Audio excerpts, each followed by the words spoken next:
నిద్రపోండి మావయ్య గారు, బాగా నిద్రపోండి. కళ్ళు తెరిచి నిద్రపోవడం, కళ్ళు మూసి నిద్రపోవడం తప్ప మీరు చేయగలిగింది ఏముంది? ఈ టాబ్లెట్లు రోజు పడితేనే తప్ప ఈయన జీవితాంతం జీవచ్చవల్లా మంచాన పడి ఉండదు. ఒక్క రోజు కూడా ఈ టాబ్లెట్లు మిస్ కాకూడదు.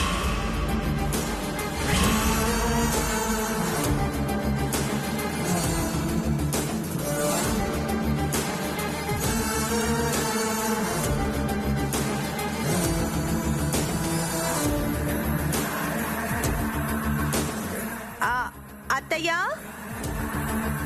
ఏంటమ్మా? టాబ్లెట్స్ అన్నీ ఇందులో వేశాను. మార్నింగ్ ఒకటి, ఈవినింగ్ ఒకటి మర్చిపోకుండా మావయ్య గారికి వేయండి. నాకెందుకు చెప్తున్నావమ్మా? రోజు నువ్వే కదా టాబ్లెట్స్ ఇస్తున్నావు. అంటే ఇంతకుముందు అమ్మ ఫోన్ చేసింది అత్తయ్య. తనకి ఒంట్లో బాలేదంట, ఉన్నట్టుండి కళ్ళు తిరుగుతున్నాయంట, బీపీ ఫ్లక్చుయేషన్స్ బాగా ఉందంట. తనొక్కతే ఉండటానికి భయపడుతుంది. నన్ను రమ్మని ఫోన్ చేసింది. అందుకే వెళ్ళి 4 రోజులు అక్కడ ఉండొస్తాను. వెళ్ళాలమ్మా, వెళ్ళాలి. నువ్వు తప్ప తనకి మాత్రం ఎవరున్నారు? నువ్వు తప్పకుండా వెళ్ళాలి. అమ్మ కోసం వెళ్తున్నానన్న మాటే గాని నా మనసంతా ఇక్కడే ఉంటుంది అత్తయ్య. మావయ్య గారు ఎలా ఉన్నారో, మావయ్య గారికి టైంకి మందులేస్తున్నారో లేదో అని టెన్షన్గానే ఉంటుంది. ఏదో ధ్యాసలో పడి మీరు మందులేయటం మర్చిపోతారేమోనన్నదే నా భయం.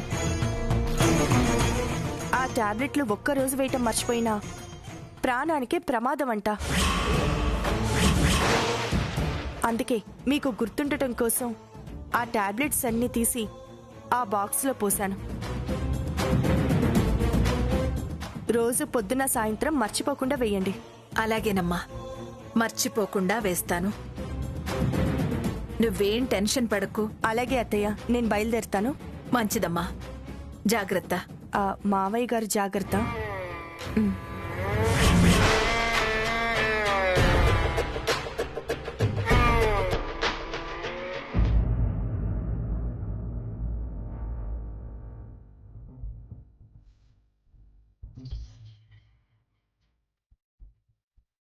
అమ్మా, అమ్మా, ఏంట్రా? ఆల్జీబ్రా అంటే ఏంటమ్మా? ఆల్జీబ్రానా? ఆయన ఈ డౌట్ నీకెందుకు వచ్చిందిరా? అది మా స్కూల్లో అడిగారులే అమ్మా. పల్లవి, వస్తే పల్లవి, పిన్ని, ఇట్రావే. ఏంటి పిన్ని? ఇదిగో, ఏంట్రా ఇందాక నువ్వు అడిగావు? ఆల్జీబ్రా. అదిగో అదే ఇది. వనజ, నీకు తెలియకపోతే తెలియదని చెప్పు. పసిపిల్లల మీద నీ ప్రతాపం చూపించుకో. అమ్మా, వెళ్ళి ఆడుకోపండి. అలాగే నాన్న. వెళ్ళమ్మా. అన్నయ్య,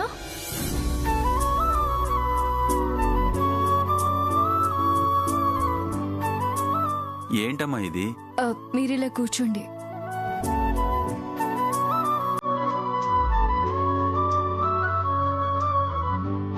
ఈరోజు రాఖీ పౌర్ణమి అన్నయ్య. ప్రతి సంవత్సరం మా అన్నయ్యకి తమ్ముడికి రాఖీ కట్టేదాన్ని. ఈ సంవత్సరం వారికి నేను దూరంగా ఉన్నాను కాబట్టి కట్టడానికి కుదరడం లేదు. వాళ్ళు దూరంగా ఉన్నా మా కన్నయ్య ఇచ్చిన అన్నయ్య మీరు దగ్గరే ఉన్నారు కదా, అందుకని మీకు కడదాం అనుకుంటున్నాను. అలాగేనమ్మా, కట్టు.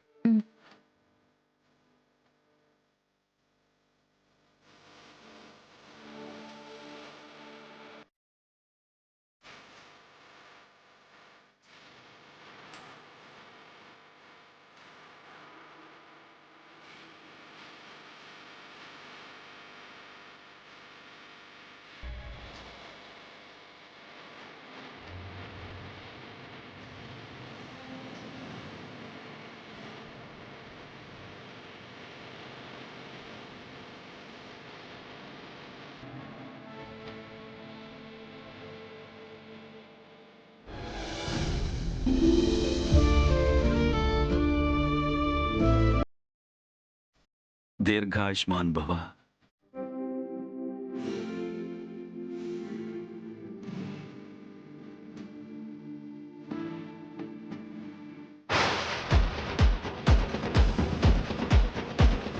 ఏంటి 500 నోట్ తీశాడు? కొంప తీసి ఇచ్చేస్తాడా ఏంటి?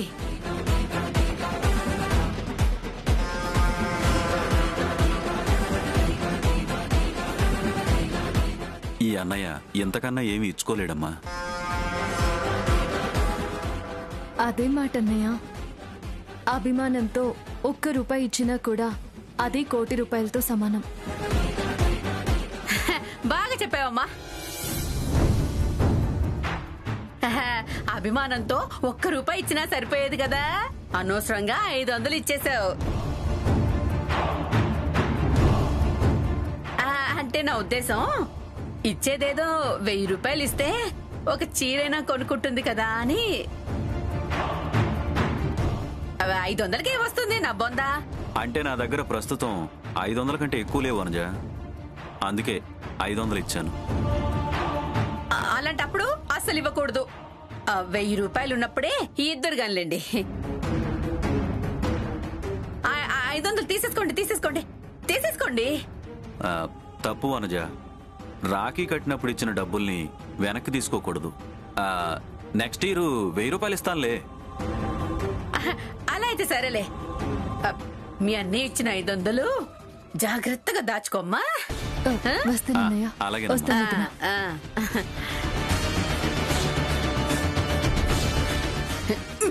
బుద్ధుందా నీకు? కష్టపడి సంపాదించిన ₹500 అలా దానం చేయడానికి నీకు మనసులా వచ్చిందిరా మొగుడా. అది దానం కాదు వనజ. దానం కాకపోతే ధర్మమా? అవును, ధర్మమే. రాఖీ కట్టిన చెల్లెలకి అలా డబ్బు ఇవ్వడం అనేది అన్నయ్యగా నా ధర్మం. అబ్బో, సెంటిమెంట్ డైలాగులకే ఏం తక్కువ లేదు. డైలాగులు ఆపి పోయి డ్యూటీ ఎక్కువ. వెళ్ళకపోతే నువ్వు ఊరుకుంటావా? ఇదిగో వెళ్తున్నానులే. ఇదిగో, ఇప్పుడు నువ్వు ఇచ్చిన 500కి ఇంకొక 500 తెస్తేనే ఇంట్లోకి ఎంట్రీ, లేకపోతే అట్నుంచి అటే పో. నువ్వు మారవు. నువ్వు దానం చేసిన 500ని వడ్డీతో సహా ఎలా వసూలు చేస్తానో చూస్తూ ఉండు.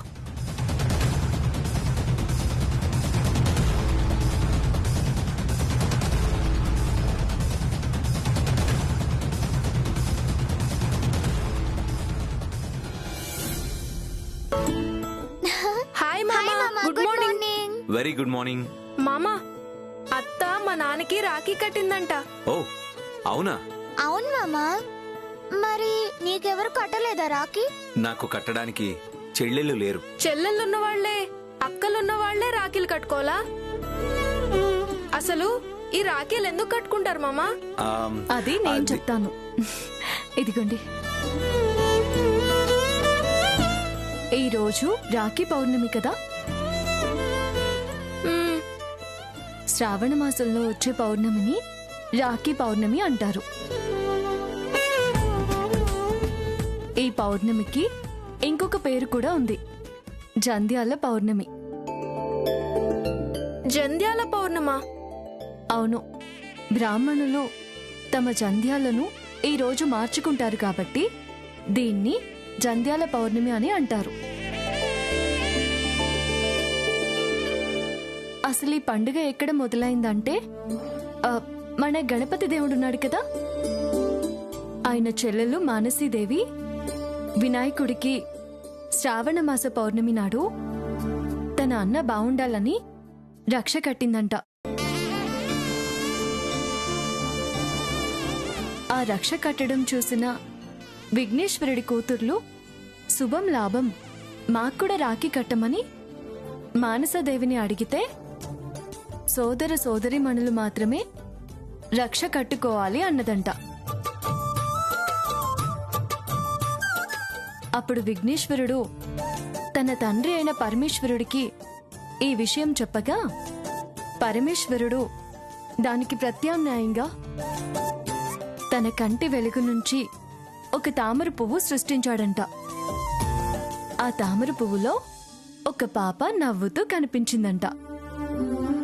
ఆ పాప నవ్వుతూ కనిపించడంతో సంతోషి అని నామకరణం చేశాడంట విఘ్నేశ్వరుడు.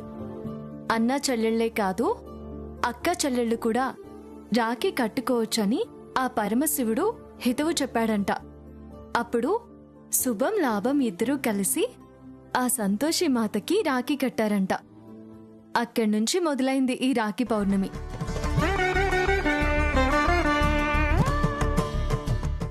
రాఖీ అంటే రక్షాబంధనం.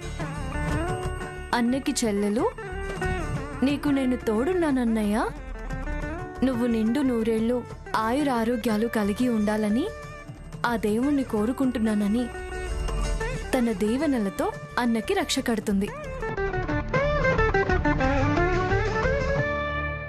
అమ్మలో మొదటి అక్షరం ఆ, నాన్నలో చివరి అక్షరం నా, రెండు కలిపితే అన్న. ఆ అన్న నిండు నూరేళ్ళు సంతోషంగా ఉండాలని, అన్న లేకపోతే తమ్ముడుంటే తన తర్వాత స్థానం తమ్ముడిదే కాబట్టి తమ్ముడిని కూడా ఇలాగే దీవిస్తూ కడతారు.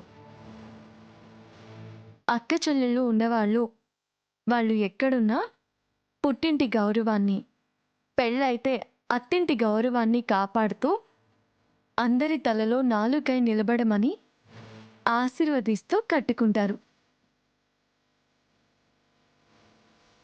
తులసి, నీకు చాలా తెలుసు. నాకే కాదు అఖిల్ బాబు, ప్రతి ఆడపిల్లకి ప్రతి మగపిల్లాడికి మన పద్ధతులు, సాంప్రదాయాలు, కట్టుబాట్ల గురించి తెలియజేయాలి. ఎత్ర నార్యంతు పూజ్యంతే రమంతే తత్ర దేవతః అన్నారు. స్త్రీ ఎక్కడ పూజింపబడుతుందో అక్కడ అష్ట ఐశ్వర్యాలు తులతూగుతూ ఉంటాయి. ఆ సత్ప్రవర్తన మన పిల్లలకి ఇవ్వాలి. పల్లవి రాజాలు ఈరోజు ఈ పండుగ గురించి అడిగి చాలా మంచి పని చేశారు. తమ్ముడు, వీళ్ళకి కొత్త విషయం తెలిసింది. తమ్ముడు, నువ్వు ఇంట్లోనే ఉన్నావా? డ్యూటీకి వెళ్ళిపోయావేమో అనుకున్నాను. ఇప్పుడే వెళ్ళబోతున్నానక్క. నా అదృష్టం బాగుండి నువ్వు ఉన్నావు అనమాట. తమ్ముడు, నువ్వు కూర్చో. ఎందుకక్క? కూర్చో తమ్ముడు.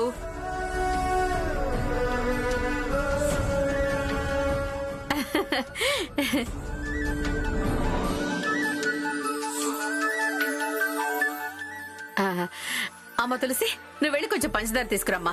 పంచదార ఎందుకు వదినా? తీసుకురమ్మా, చెప్తాను.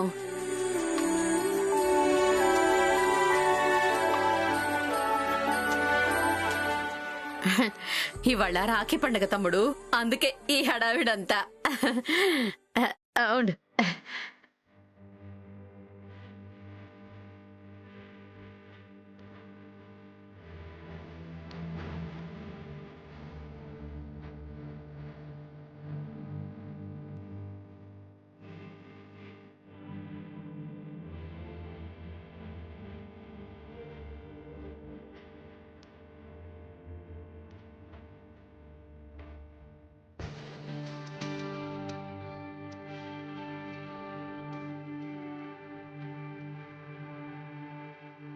పంచుతారటివమ్మా. సమయానికి ఇంట్లో ఏ స్వీటు లేదు తమ్ముడు, అందుకే నోరు ఇలా తీపి చేస్తున్నానే, ఏమి అనుకోకు. ఆను ఆను.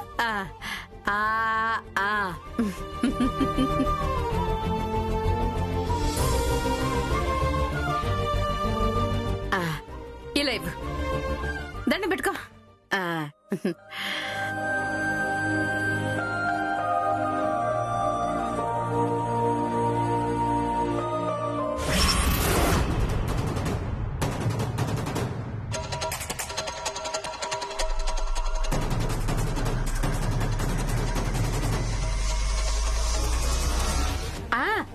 మా తమ్ముడు బ్రహ్మాజీకి కూడా రాఖీ కట్టాను.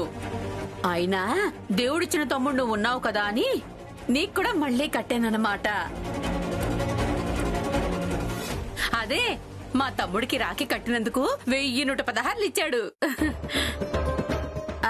అలా అని నిన్ను కూడా 1116 ఇవ్వమని అడగట్లేదు, ఏదో మాట వరుసకు చెప్పానంతే. అభిమానంతో 1 రూపాయి ఇచ్చినా కూడా అది ₹1,00,00,000 కంటే ఎక్కువ. అంతేగా తులసి? ఆ, అవును. తులసి, ఒక ₹6 ఇవ్వ. మ్.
అయ్యో, నేనేదో మాట వరుసకి 1116 అంటే నువ్వు నిజంగానే 1116 ఇచ్చావేంటి తమ్ముడు? చూసావా తులసి, మా ఆయనకి మీ ఆయనకి ఎంత తేడానో. నువ్వు రాఖీ కడితే మా ఆయన నీకు 500 ఇచ్చాడు, కానీ మీ ఆయన నాకు 1116 ఇచ్చాడు.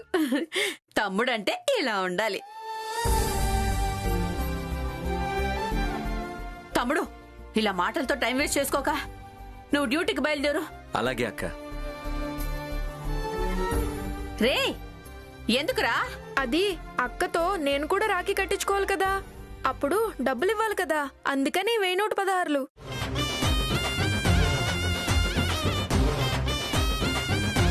అక్క రే రే రే రే రే 1116 రా.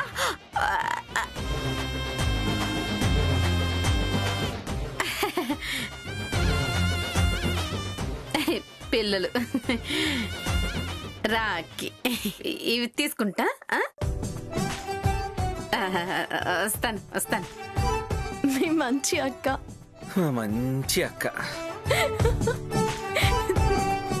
బైక్ రైడ్లు 2 రౌండ్లు ఎక్కువ వేయాలి.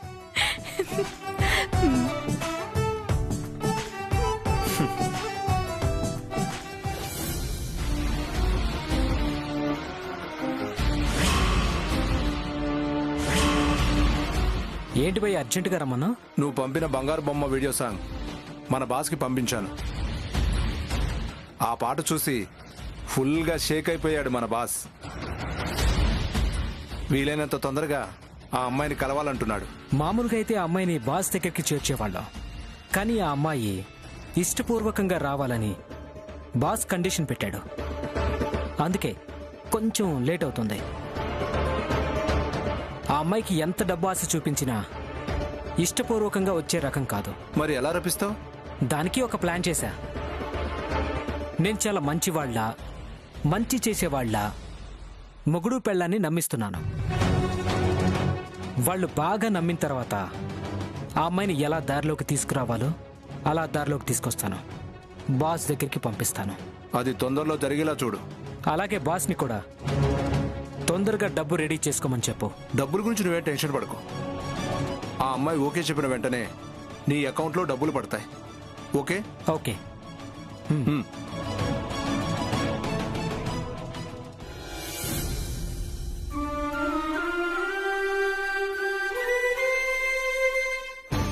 కన్నయ్య,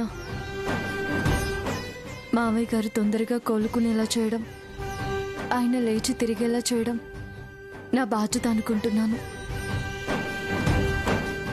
ఇలా కాళ్ళు చేతులు చచ్చుపడిపోయిన వాళ్ళకి ఆయుర్వేద వైద్యం బాగా పనిచేస్తుందని నా నమ్మకం. మా ఊర్లో అనువంశిక ఆయుర్వేద వైద్యులు శివయ్య గారు, శేషయ్య గారు ఇలాంటి వారికి చాలా మందికి వైద్యం చేసి నయం చేశారు.